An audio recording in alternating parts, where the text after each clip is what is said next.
Hello मेरे गुलाब जामुनों, आप सबका बहुत बहुत स्वागत है आपके अपने चैनल किंगडम ऑफ बायोलॉजी में। आज का ये वीडियो स्पेशल होने वाला है बिहार बोर्ड के स्टूडेंट्स के लिए, जो कि बिहार बोर्ड का एग्जामिनेशन देने वाले हैं।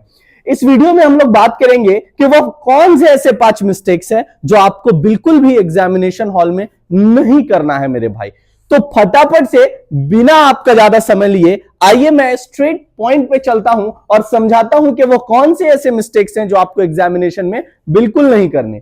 नंबर 1, अगर आप ध्यान दोगे तो ये एमसीक्यू से रिलेटेड बात है। क्या रिलेटेड बात है? आपको अच्छे से बिल्कुल क्लियरिटी से मालूम है कि बायोलॉजी की जो एग्जाम होनी है, ठीक है, इसमें आपको फिलहाल जो एमसीक्यू पूछता है वो पूछता है 70। बट मेरे भाई इसमें से तुमको बनाना है ओनली 35, क्योंकि 35 मार्क्स का ही पूछना है। अब तुम सोचो कि 70 में से मात्र 35 एमसीक्यू बनाना है।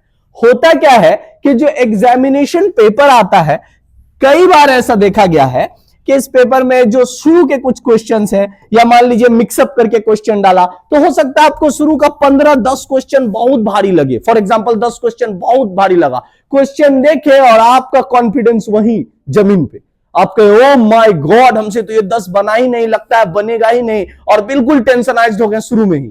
बिल्कुल ऐसा नहीं करना है। फिर से सुनिएगा, 70 में से मात्र 35 ही बनाना है।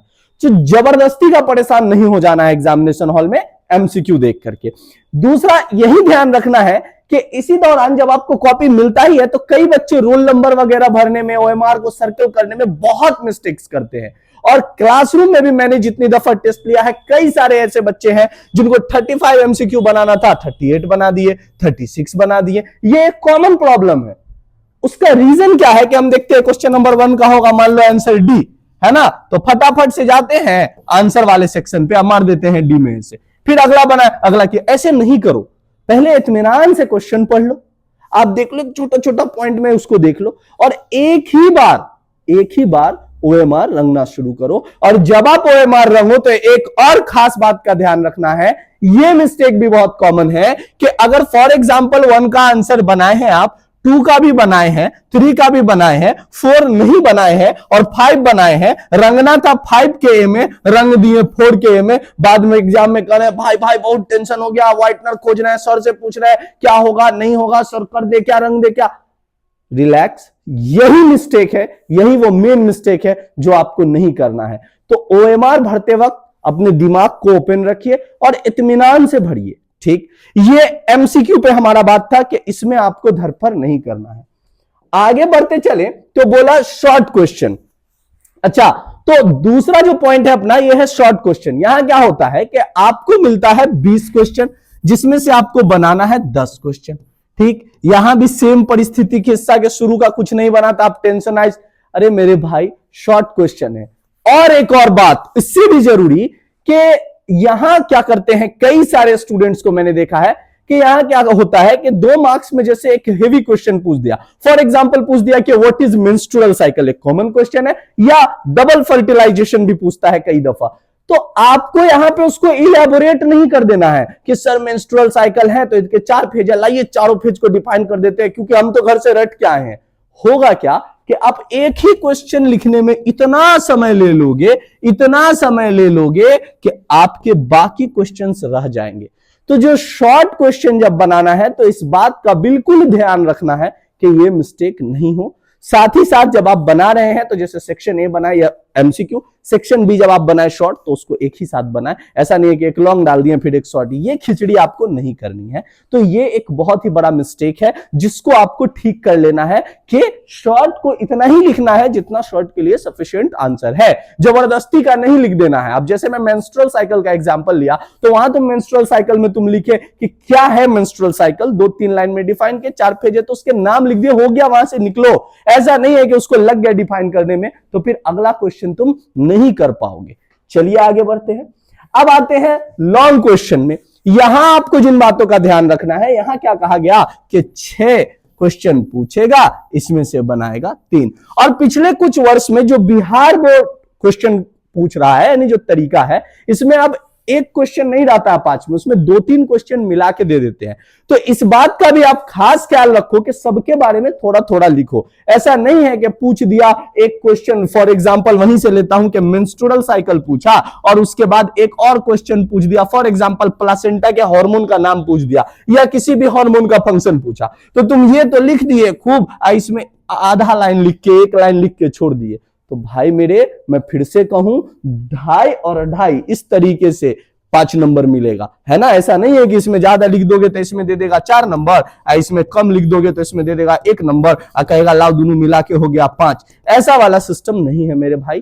तो इस बात का भी आपको खास ख्याल रखना है लॉन्ग आंसर में, ठीक है। और अगर आपको नहीं हो पा रहा है तो कुछ उससे रिलेटेड भी मिला जुला करके लिखे, जरूर ये हो जाएगा, क्योंकि लॉन्ग में अब 2-3 सवाल मैच करके यानी कि मिला करके एक साथ आपके सामने दिया जाता है और लिखने को कहा जाता है। तो ये भी एक इंपॉर्टेंट बात है जिसका आपको ध्यान रखना है। हो सकता है कई बच्चा कहेगा मुझे ये पहले से ही पता है, तो वेरी गुड, बट ये वीडियो स्पेशली उन लोगों के लिए है जो ये मिस्टेक्स अपने क्लास टेस्ट में, है ना, अपने फुल सिलेबस टेस्ट में कर चुके हैं। उनको ये ध्यान बिल्कुल रखना है, खास करके अपने एमसीक्यू को भरते समय, ओएमआर शीट पे भरते समय बिल्कुल इस बात को ध्यान रखना ही रखना है। आगे बढ़े तो आता है टाइम। ये है सबसे इंपॉर्टेंट फैक्टर। कई सारे बच्चे जिनको बहुत सारा सवाल आता है, आप देखो क्वेश्चन देखे, तुम कहे ओ माय गॉड सर मुझे तो सब आता है, बस लिखना शुरू किए, यहां हो जाता है समस्या। अगर आप टाइम मैनेजमेंट करके नहीं लिखिएगा तो हो सकता है आप पहले लॉन्ग बना रहे हैं, लॉन्ग बनाते बनाते ही इतना समय लग जाए, आप समय देखो जा 20 ही मिनट है, इसमें कैसे कंप्लीट हो पाएगा। तो अपने टाइम मैनेजमेंट पे बहुत ही ज्यादा ध्यान दे, बहुत ही ज्यादा। जैसे कि आप अगर फॉर एग्जांपल एक पेज लिखने में आपको 5 मिनट लग रहा है, ठीक है, और अगर लॉन्ग आंसर आप 3 लिख रहे हैं तो अराउंड आप 30 मिनट्स ले लीजिए, 30 to 35 मिनट्स लॉन्ग आंसर्स लिखने के लिए, ठीक है। इससे ज्यादा नहीं लीजिए, कोशिश कीजिए।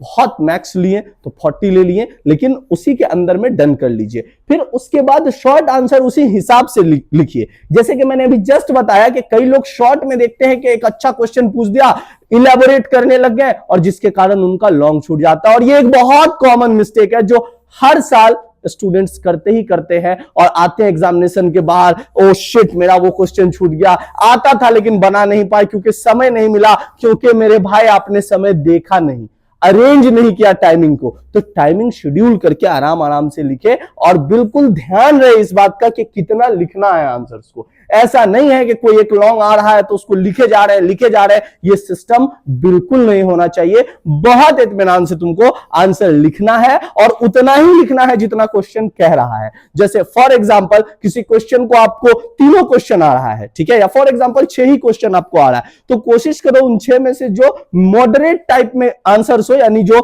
मीडियम वर्ड में आंसर हो, वो लिख पाए। ऐसा नहीं कि किसी को आपको बहुत लंबा डेफिनेशन याद है तो वही लिखने के लिए चले जाए, इसके कारण आपका समय लॉस हो जाएगा। हाँ, अगर आपके पास एग्जाम में समय बच रहा है तो आप जरूर करो, वो तो बेनिफिट ही बेनिफिट है, लेकिन टाइमिंग का ध्यान बहुत स्पेशल तरीके से रखना। और एक और बात कि बिल्कुल घस पस के इस तरीके से कुछ भी नहीं लिखना है, क्लियर लिखिएगा, बहुत सुंदर अपना कॉपी प्रेजेंस आप अच्छा दीजिए ताकि कोई दिक्कत नहीं हो। होता है और अक्सर बायोलॉजी का एग्जाम तो फर्स्ट ही दिन में आ जाता है, तो पहले दिन के एग्जाम में और बच्चा नर्वस रहता है, तो लिखने को कुछ लिख दिया, कुछ उसके बाद ऐसे काट रहा है। तो इसी से रिलेटेड मेरा अगला पॉइंट है कि बउआ एग्जाम हॉल में आपको बिल्कुल शांत और कूल रहना है। धरफर में गड़बड़ नहीं कर देना है, मतलब बिल्कुल जल्दी में जल्दबाजी में एकदम गड़बड़ नहीं करना है। रिलैक्स रहिए। कई सारे बच्चों के साथ ऐसा होता है, जरूर आप कमेंट बॉक्स में बताइएगा कि आपके साथ कभी हुआ या नहीं, जो चाहते हैं मेरा फर्स्ट बेंच पे नहीं पड़े सिटिंग अरेंजमेंट और उनका फर्स्ट बेंच पे ही पड़ जाता है। अब उनके मन में एक अलग से डर चल रहा है, हालांकि वो लिख खुद से ही रहे हैं, मैं ये नहीं कह रहा हूं, बट अलग ही वो नर्वसनेस है। क्यों डर रहे हो? जब तुमको खुद ही लिखना है तो बिल्कुल रिलैक्स होकर लिखो। कई सारे बच्चे कहते हैं सर ये सेंटर टाइट है क्या? ये सेंटर टाइट और लूज क्या होता है? सबसे अच्छा सेंटर वही है जहां आपको बिल्कुल हिलने नहीं दिया जाए। रीजन ये है कि उसमें आप लिख पाओगे। अगर लूज ही सेंटर दे दे तो एग्जामिनेशन का मतलब क्या बनता है? और उसमें आपको अगल बगल वाला लिखने नहीं देगा। तो इसलिए काम और रिलैक्स, बिल्कुल शांत होकर के एग्जामिनेशन देना है, समय का ध्यान रखना है। इसके साथ ही साथ जो बच्चे लास्ट फेज में तैयारी कर रहे हैं, बिल्कुल पूरा साल उहड़ उहड़ किए हैं, इधर उधर किए हैं, पूरा साल ध्यान ही नहीं दिया, लास्ट पेज में एकदम सारा किताब सारा लेक्चर सब खंगाल के पढ़ रहे हैं, उनके लिए ये बात स्पेशल है। या जो भी बच्चे अगर फॉर एग्जांपल पूरा साल ही पढ़ रहे हैं, उनके लिए भी एक बात मैं कह दूं, मिला करके कह देता हूं कि आप जबरदस्ती का परेशान नहीं हो जाइए एग्जामिनेशन से एक दिन पहले।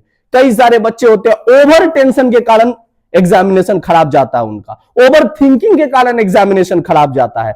ओवर थिंक और ओवर टेंशन बिल्कुल नहीं करना है, यानी आपको बिल्कुल इत्मीनान रहना है। कई सारे बच्चों को मैं देखा हूं कि जैसे मान लो 1 फरवरी को उनका एग्जाम है, तो 31 तारीख को एकदम घसे पसे हुए हैं, वो खा भी रहे हैं, इधर से नोट्स पलट रहे हैं, सुबह उठे 1 फरवरी को ब्रश कर रहे हैं, इधर एक नोट्स पलट रहे हैं, इधर दूसरा। ये नहीं करना है। तुम पूरा साल पढ़े हो, ठीक है। मेरा पर्सनल सजेशन मानोगे, अगर तुम कहोगे कि सर आप क्या कहना चाह रहे हैं इस टॉपिक पे एक बार बता दीजिए, तो मैं कहूंगा अगर 1 फरवरी को एग्जाम है तो, क्योंकि अब तो जमाना थोड़ा ये हो गया कि तुम कितना भी सुनोगे तो करोगे तो वही, लेकिन फिर भी एक बात का खास ख्याल रखना कि जो 31 तारीख होगा, 31 जैन, इसके दिन के 12, रात नहीं दिन के 12 बजे के बाद मत पढ़ना। मैं कई स्टूडेंट्स को यह सजेशन देता हूं, मत पढ़ना। फालतू में तुम्हारा दिमाग खिचड़ी हो जाएगा। हो सकता है तुमको ये एग्जाम हॉल में फील हो कि नहीं ये भी पढ़ लेते अगर 6 घंटा और, ऐसा नहीं होता है, ऐसा नहीं होता है। बहुत खिचड़ी हो जाएगा तुम्हारे दिमाग में। पूरा साल तुम पढ़ रखे हो, रिलैक्स रहो, अपने आप पे भरोसा रखो, अच्छे से पढ़े हो तब तो और बिल्कुल भरोसा रखो। धरफड़ इधर उधर करने से नहीं होगा। अपने आप को इत्मीनान, काम रखो, प्रैक्टिस करो। अभी जो अगर आपके पास समय है 2-3 दिन तो, और लास्टली मैं फिर से कहूं, रिवीजन करो। तुम रिवीजन करने के लिए मना नहीं किए हैं, बट कोशिश कीजिए ये एक दिन पहले आप थोड़ा रिलैक्स होने का, थोड़ा कम पढ़ने का। ऐसा नहीं है कि उस दिन पूरा रात पढ़ रहे हैं एग्जाम हॉल में, ऐसे ऐसे जैसे मुर्गी झपलाता रहता है वैसे झपला रहे हैं। ये वाला किस्सा नहीं होना चाहिए। एकदम सुबह उठे, फ्रेश हुए, है ना, आराम से गए एग्जामिनेशन देने के लिए, रिलैक्स होकर के। ऐसा नहीं है कि एग्जामिनेशन हॉल के बाहर भी 4 नोट्स लिए हुए ऐसे ऐसे देख रहे हैं।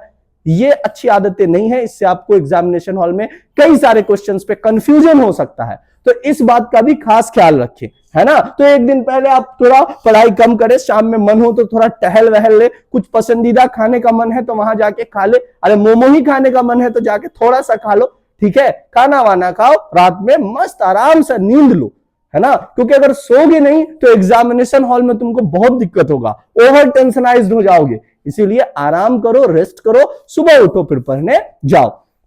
मेरी बातों को बहुत ध्यान से दिमाग में फिट कर लेना। तो बालक, ये मिस्टेक्स आपको एग्जामिनेशन से पहले भी और एग्जामिनेशन हॉल में भी बिल्कुल नहीं करना है। साथ ही साथ तमाम बच्चे जो भी जिनका भी एग्जामिनेशन है बिहार बोर्ड का, उन सबको मेरी तरफ से बेस्ट ऑफ लक, बहुत बहुत शुभकामनाएं। बहुत अच्छे से एग्जाम दीजिए और भविष्य में भी आप बहुत अच्छा कीजिएगा। तो वीडियो पसंद आया हो तो लाइक जरूर करें, चैनल को सब्सक्राइब करें और ज्यादा से ज्यादा शेयर करें। धन्यवाद।